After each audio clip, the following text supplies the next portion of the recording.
saya lihat, kata-kata itu saya bingkai. Saya bingkai, lalu saya letakkan sampai di depan komputer. Dulu laptop belum ada, komputer. Lalu kemudian saya bingkai, saya tulis dengan baik, ditempel. Saya tulis, I don't know how, I don't know when, but I know something starting right now. Watch and you'll see, someday I'll be part of your world. Itu, terima kasih. Itu kalau saya lagi menjadi salesman, kalau melihat ruang direksi, saya selalu sering lewat sambil katakan, I don't know how. Sumpah mati kalau bohong. Serius. I don't know how, I don't know when, but I know something starting right now. Watch and you'll see, someday I'll be part of your world. Baru duduk ke tempat saya. Saking saya inginnya.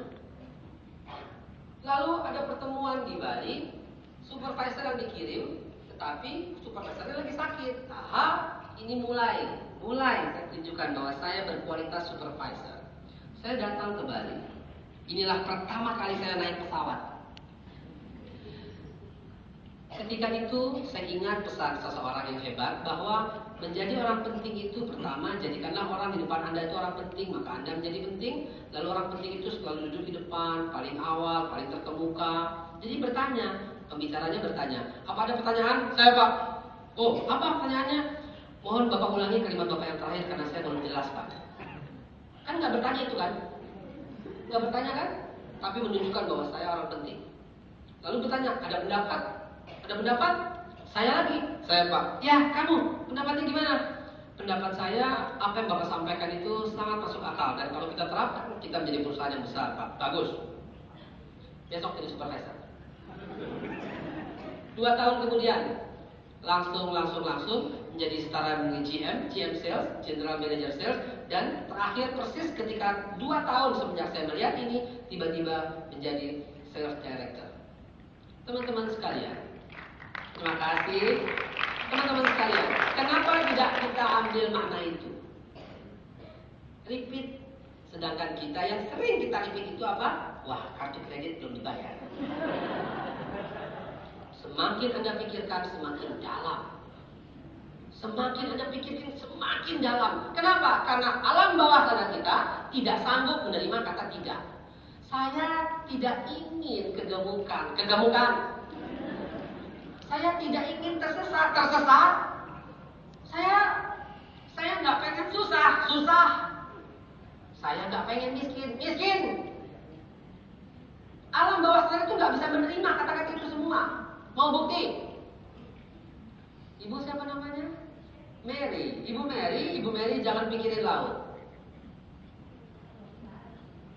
Dipikirin nggak? Jangan pikirkan laut. Jangan pikirkan pohon kelapa. Jangan.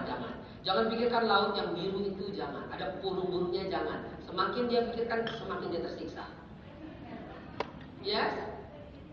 Jangan pikir gajah. Ayo, jangan pikir gajah. Apa yang dipikirkan? Itulah kekuatan pikiran. Kenapa? Karena kita kalau mau closing itu kayaknya gagal nggak ya? Susah. Kayaknya orangnya susah nih. Kayaknya orangnya nggak mau nih. Kayaknya orangnya nggak mau nih. Nggak apa-apa, coba aja. Kayaknya nggak mau nih. Pak, ya saya nggak mau tuh kan nggak mau. Karena kita sudah putuskan nggak mau lebih dulu sebelum kita ngomong apapun. Pantes ya. Pikirkan coba, pantes ya kita kok nggak bisa perintah kita kepada anak kita kok nggak bekerja. Karena kita bilang, nak jangan nakal ya.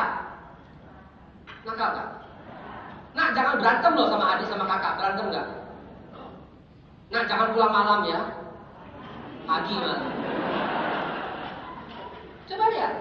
Mulai sekarang itu jangan sampai ada lagi kalimat-kalimat seperti itu di antara kita.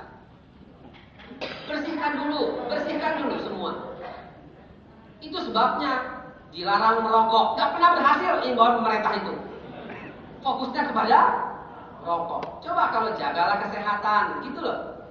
Saya mendapati ini karena saya praktekkan kepada anak saya, Aisyah tersayang, tercinta. Dia itu punya kebiasaan banyak ya, yang sering saya ceritakan karena betul-betul it works. Dia itu kalau mau pipis buka celana di mana saja. Sama seperti bapaknya gitu ya. Dia buka celana